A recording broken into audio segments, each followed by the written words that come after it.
আসসালামু আলাইকুম প্রিয় দর্শক বন্ধুরা, দেখতে পাচ্ছেন একটি রাস্তা।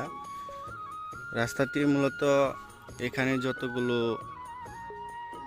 ক্ষেত খামারি দেখতেছেন, এই ক্ষেত খামারে সব ফসল কিন্তু এই রাস্তা দিয়ে নিয়ে যেতে হয়।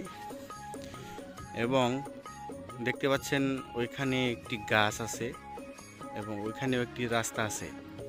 ওইখান দিয়ে একটি রাস্তা চলে গেছে। ওই রাস্তাটি মূলত ওইখানকার মেইন রোড। ওই রোডটা হওয়ার আগে কিন্তু এই রোডটা হয়েছিল। এখন কথা হচ্ছে, আপনাদের দেখায়, এইখানে দেখতে পাচ্ছেন রাস্তা কিন্তু বোঝা যায় না, ট্রাফিক গাড়ি নিয়ে, ট্রাক্টর নিয়ে রাস্তা কিন্তু সব শেষ করে ফেলেছে। এবং একটি আজব বিষয় হলো, আজব ব্যাপার হলো, আমরা যত সামনে যাব ততই কিন্তু রাস্তাটা মানে এত চাপা হয়ে গেছে বলার বাইরে আসলে। তো যারা এখানকার ক্ষেত খামারের মালিক, আমি আসলে জিনিসটা বলতে চাই না, কিন্তু একদিন তো একদিন ধরা পড়তেই হবে নাকি। কারণ এই রাস্তাগুলো সরকারি রাস্তা, যাদের ক্ষেত আছে দেখেন এইখানে কিন্তু অনেক চওড়া রাস্তাটা, এবং সামনে যতই যাচ্ছি ততই কিন্তু রাস্তাটা চেপে যাচ্ছে, চাপা হয়ে যাচ্ছে। কারণ রাস্তা, যাদের ক্ষেত খামারি আছে দেখেন, এই ক্ষেতটা দেখেন কত বাঁকা করে ক্ষেতটা কাটা হয়েছে। এবং এখান থেকে বাজার পর্যন্ত যতগুলি ক্ষেত খামারি ডাইনে বা বামে আছে, সবাই কিন্তু এই রাস্তাগুলো কেটে তারা ক্ষেত বানিয়ে ফেলেছে। আসলে এই কথাগুলো যাদের ক্ষেত আছে তাদের কিন্তু মানে শুনলে তারা কিন্তু জ্বলে উঠবে যে হ্যাঁ, তুমি এটা নিয়ে কেন ভিডিও করছো। তো আমি এটা নিয়ে ভিডিও করছি না, মূলত আমি দেখাচ্ছি যে ট্রাক্টর যে রাস্তার কি অবস্থা। এবং দেখেন এইখানে দেখেন কত চাপা হয়ে গেছে।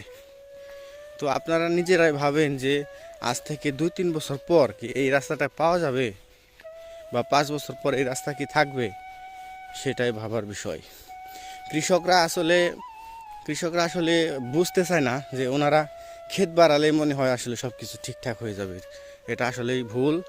কারণ হচ্ছে, যদি রাস্তা ঠিক থাকে তাহলে কিন্তু ফসল ঘরে নেওয়া সম্ভব অতি সহজেই। কারণ যখন এই যে ক্ষেতগুলা দেখতেছেন, শত শত বিঘা জমি, এই বাম সাইড এবং এখানে ডাইন সাইড, শত শত বিঘা জমি ফসল, এই জমির ফসলগুলো কিন্তু এই রাস্তা দিয়ে নিয়ে যেতে হয়। তাহলে যদি যাদের ক্ষেত, তারা যদি রাস্তা কেটে সড়ক বা ক্ষেত খামারি বানিয়ে ফেলায়, তাহলে কিভাবে রাস্তা টিকে থাকবে বলেন।